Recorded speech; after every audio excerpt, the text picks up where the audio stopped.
este día terminamos con el capítulo 26 de la Confesión, bajo el título La comunión entre las iglesias. La iglesia de hoy está enfrentando una gran crisis. A veces las denominaciones y asociaciones se tornan tan posesivas sobre las iglesias locales que sustituyen la autoridad de Cristo sobre su trato con las iglesias a las cuales están asociadas, y éstas descuidan por completo su verdadera responsabilidad sobre las iglesias locales. También, producto a esto, vemos cómo muchas iglesias locales están cansadas, están agotadas de la posesión, del dominio de muchas denominaciones que se imponen sobre la libertad que Dios le da a las iglesias locales. Y estas iglesias asumen un papel de aislamiento, al punto que no quieren rendir cuentas a nadie, ni quieren tener relación con nadie, quieren vivir independiente, como si estuvieran en una burbuja de cristal. Pero, ¿qué es lo que espera el Señor de cada una de nuestras iglesias locales y de la comunión que debe existir entre nosotros? Bueno, los dos párrafos finales del capítulo 26 de la Confesión, el párrafo 14 y 15, nos dan una clara explicación sobre este asunto. Dice el párrafo 14: puesto que cada iglesia y todos sus miembros están obligados a orar continuamente por el bien y la prosperidad de todas las iglesias de Cristo en todos los lugares, y en todas las ocasiones ayudar a cada una dentro de los límites de sus áreas y vocaciones en el ejercicio de sus dones, virtudes, así las iglesias, cuando estén establecidas por la providencia de Dios, de manera que puedan gozar de la oportunidad y el beneficio de ello, deben tener comunión entre sí para su paz, crecimiento en amor y edificación mutua. El párrafo 15 dice: en casos de dificultades o diferencias respecto a la doctrina o el gobierno de la iglesia, en que las iglesias en general o una sola iglesia están preocupadas por su paz, unión y edificación, o uno o varios miembros de una iglesia son dañados por procedimientos disciplinarios que no coincidan con la verdad y el orden, es conforme a la voluntad de Cristo que muchas iglesias que tengan comunión entre sí se reúnan a través de sus representantes para considerar y dar su consejo sobre los asuntos en disputa, para informar a todas las iglesias involucradas. Sin embargo, a los representantes congregados no se les entrega ningún poder eclesiástico propiamente dicho, ni jurisdicción sobre las iglesias mismas para ejercer disciplina sobre cualquiera de ellas o sus miembros, ni para imponer sus decisiones sobre ellas o sus oficiales. Hay dos ideas predominantes en estos dos párrafos. El párrafo 14 nos enseña la justificación divina de la comunión entre las iglesias. La justificación divina de la comunión entre las iglesias. Y el párrafo 15 nos muestra la ventaja especial de la comunión entre las iglesias locales como asambleas constituyentes. ¿Qué quiere decir esto? Bueno, vamos a ver primero el párrafo 14, la justificación divina de la comunión entre las iglesias locales. ¿Cuál es nuestra responsabilidad como iglesia local para con nuestras iglesias hermanas? El párrafo da dos responsabilidades importantes. Primero, orar por ellas. Dice el párrafo: puesto que cada iglesia y todos sus miembros están obligados a orar continuamente por el bien y la prosperidad de todas las iglesias de Cristo en todos los lugares. ¿Cuál es el fin que esperamos de nuestras oraciones para con nuestras iglesias hermanas? Amados hermanos, su bien, su prosperidad. Estamos comprometidos delante del Señor a orar por las iglesias hermanas, orar por su bien, orar por su prosperidad. Debemos deshacernos de todo pensamiento competitivo, todo pensamiento rival. A veces pensamos en otras iglesias y vemos la prosperidad de otras iglesias, y nosotros, que quizás tenemos menos miembros o menos recursos, a veces sentimos cierta competitividad, cierto resentimiento, cuando debería producir en nosotros lo contrario. Si nuestras hermanas iglesias prosperan, a nosotros nos da mucha más alegría. A nosotros nos debe dar mucho regocijo esto, porque nuestro corazón está comprometido y nuestras oraciones están comprometidas a la prosperidad y a la paz y al bien de las iglesias hermanas que profesan la misma fe que nosotros. Cuando oramos por nuestras iglesias hermanas, estamos aplicando como iglesia de manera general el segundo gran mandamiento, que el segundo gran mandamiento es ama a tu prójimo como a ti mismo.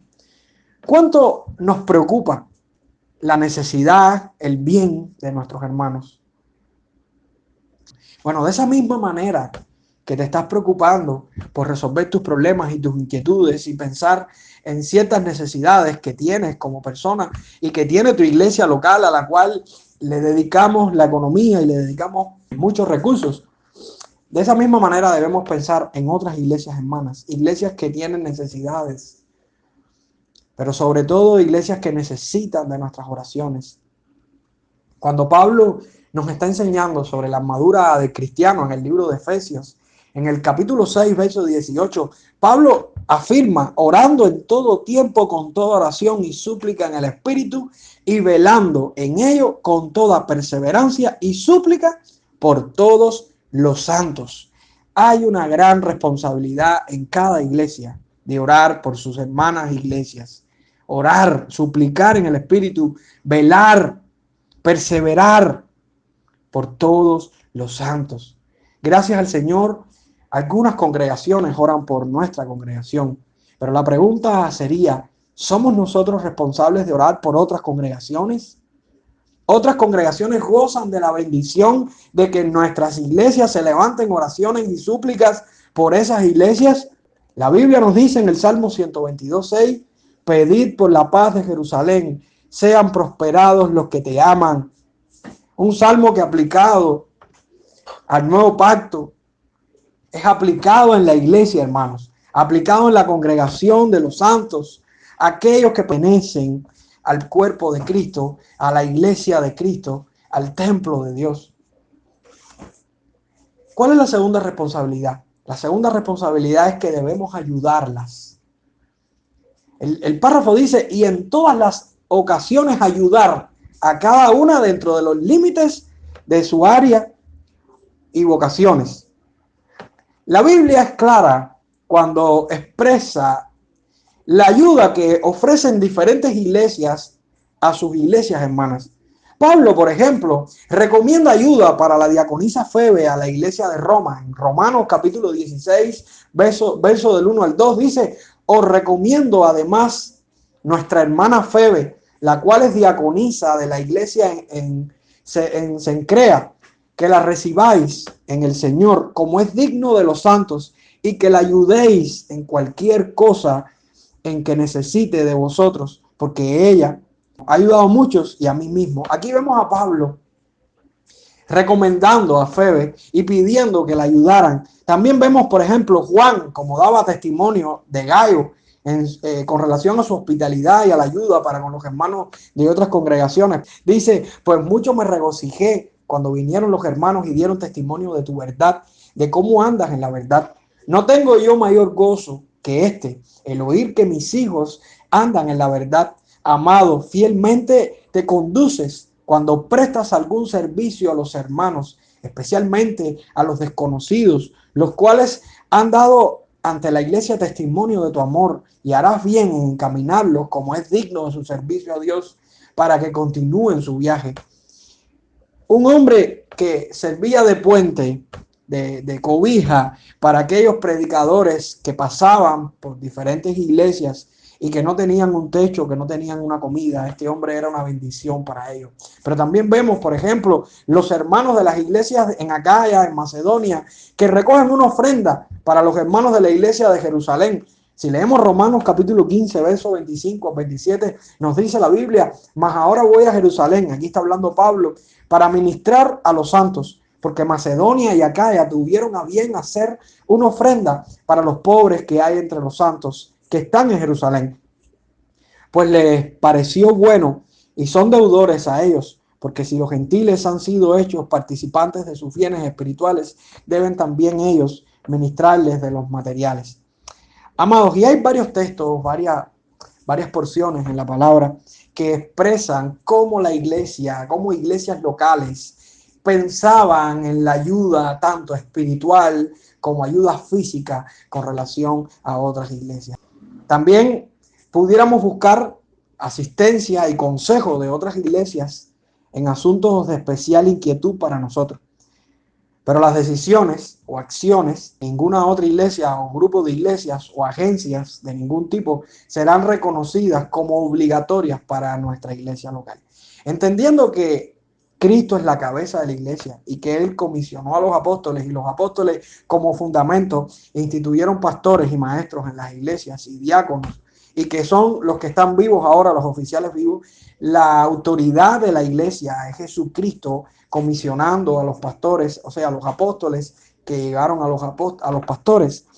Nosotros como iglesia reconocemos que tenemos la responsabilidad de ayudar a otras iglesias, de cooperar con otras iglesias, de pedir ayuda, de pedir asistencia, consejo, pero siempre y cuando las otras iglesias no asuman la imposición obligatoria de que nosotros tengamos que seguir su doctrina o su adoctrinamiento.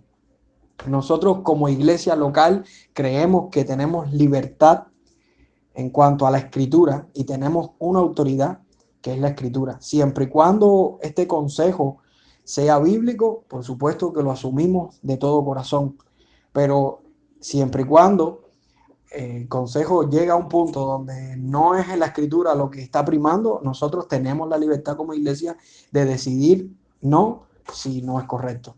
También tenemos el compromiso, aún si llegáramos como iglesia a desaparecer aún de nuestros bienes, ayudar a otras iglesias que estén bajo la misma letra de la confesión a la cual nosotros nos apegamos como confesión de la iglesia. Lo que le quiero decir con esto, amados hermanos, es que cada iglesia debe tener en su estructura y en su norma la intención de ayudar a otras iglesias, y no solamente de ayudar, sino también de dejarse ayudar. Les recuerdo que las dos ideas principales en la lección de hoy es que, primero, la justificación divina de la comunión entre las iglesias. Tenemos una responsabilidad.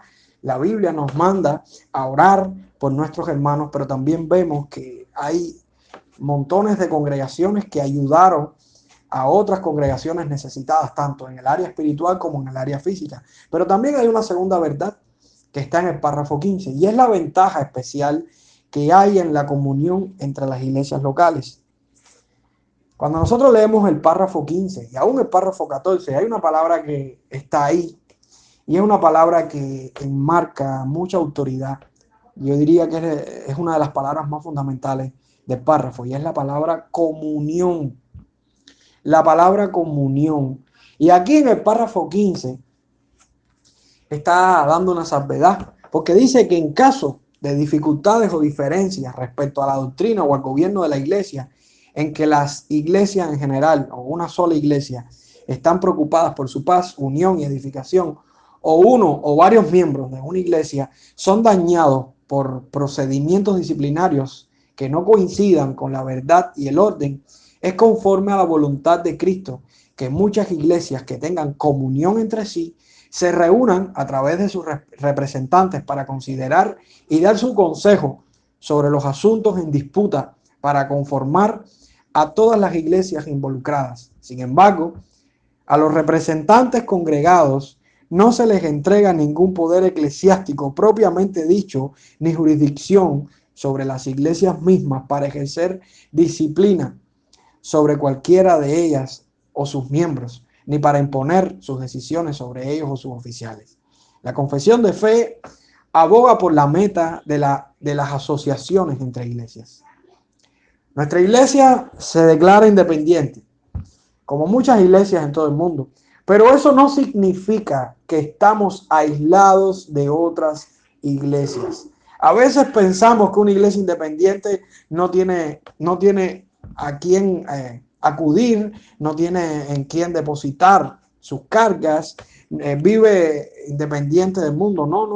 Una iglesia independiente no puede estar aislada de un grupo de iglesias a las cuales ella debe asociarse en su debido momento.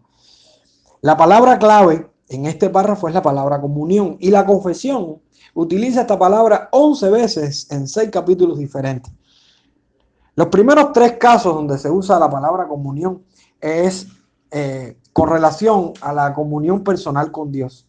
sobre todo en la doctrina de la Trinidad, que es el fundamento de toda comunión con Dios. Pero el resto de los ejemplos está relacionado con la comunión de la iglesia.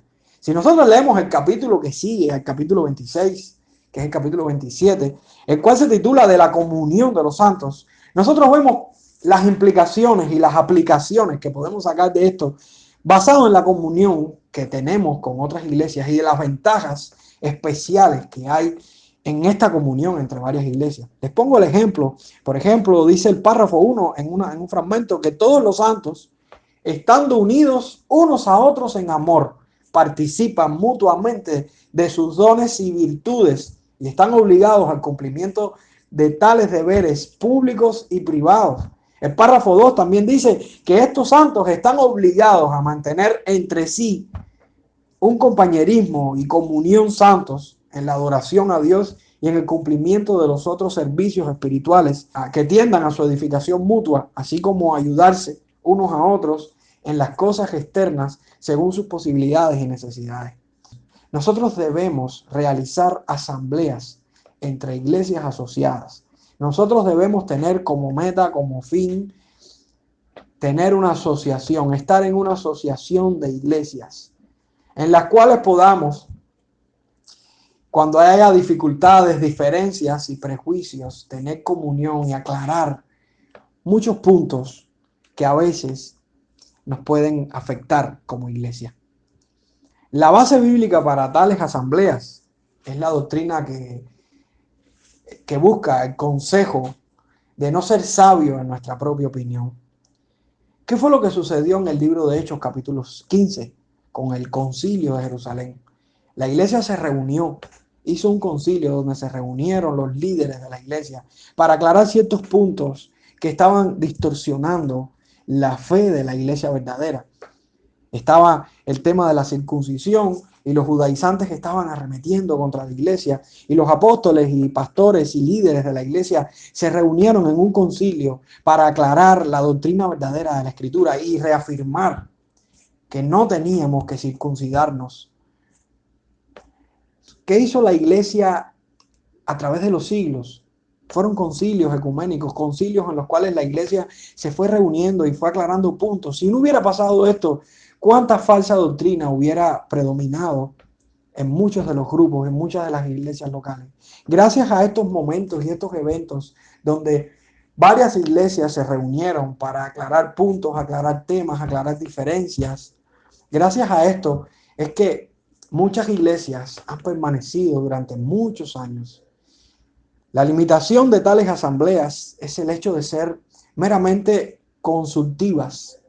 Y quiero aclarar esto, las iglesias locales no están obligadas a obedecer el consejo de otros pastores. Porque a veces lo que nos pasa es que sí, estamos en una asociación o en una denominación y llega el punto donde la denominación quiere imponer su autoridad, quiere quitar a un pastor de una iglesia cuando la iglesia no quiere que ese pastor salga y ese pastor tampoco, o quiere imponer ciertas normas sobre la iglesia local, ciertas estructuras, y ahí es donde viene el punto donde una iglesia local tiene que rendir su autoridad, o sea, su sujeción a la autoridad que es Cristo. Primero es la Escritura, primero obedecer a Dios antes que a los hombres, independientemente que estemos donde estemos. A veces decimos, tengo que sujetarme porque estoy bajo sujeción. Sí, estoy bajo sujeción siempre y cuando la autoridad no me lleve a pecar o a incumplir la palabra. Pero si nosotros estamos conscientes de ciertas verdades, de ciertos principios que la Escritura habla claramente, aunque las personas que en cierto sentido pueden ejercer influencia sobre nosotros, no deben seguir influenciándonos, no deben seguir imponiendo sus criterios. Tenemos toda la autoridad del Señor y nuestra conciencia debe estar tranquila por la Escritura y confiada por la Escritura de que primero se obedece a Dios. Primera de Corintios, capítulo 1, verso 23 al 24, Pablo, el apóstol, dice: mas yo invoco a Dios por testigo sobre mi alma, que por ser indulgente con vosotros no he pasado todavía a Corinto, no que nos enseñoreemos de vuestra fe, sino que colaboramos para vuestro gozo, porque por la fe estáis firmes. Aún el apóstol Pablo, que lo podemos ver como un hombre importante, él no se enseñoreaba sobre la fe de los hermanos. Él colaboraba, él se veía como un colaborador.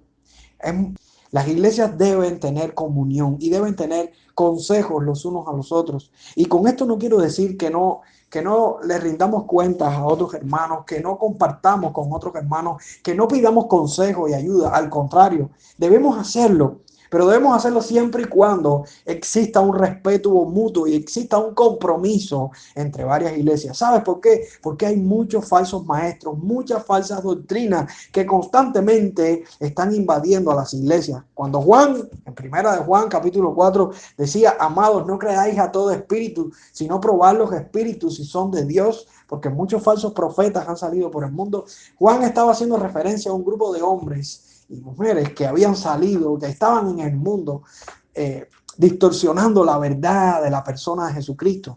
Pero hermanos, si estas iglesias hubiesen estado independientes, solas, abandonadas, sin comunión con otras iglesias, que quizás en otras congregaciones habían hermanos dotados que tuvieran una comprensión de la Escritura aún de una mayor manera, no, esas iglesias se hubieran extinguido. Qué bueno es poder contar con los dones y la ayuda de otros hermanos. Qué bueno es poder descansar en que hay otras iglesias que oran por nosotros. Qué bueno es poder descansar en que a veces cuando nuestra iglesia está sin recursos económicos, un grupo de hermanos se reúnen en otra congregación, la cual ora por nosotros y está pendiente a nosotros y nos ayuda económicamente. El fin de cada iglesia local es llegar a tener una asociación con otras iglesias que estén bajo una misma fe, bajo un mismo credo, bajo principios fundamentales de fe, iglesias verdaderas, iglesias bíblicas. Toda iglesia, toda congregación debe llegar a este punto en el cual verá un desarrollo, verá cómo la comunión aún toma una magnitud mayor. Y le damos gracias al Señor por este capítulo 26 de la confesión. Hoy terminamos el capítulo 26. Le exhorto que escuche los primeros párrafos, los primeros mensajes, porque será de mucha utilidad para usted y para su iglesia. Que Dios le bendiga y nos veremos en próximas emisiones si el Señor lo permite.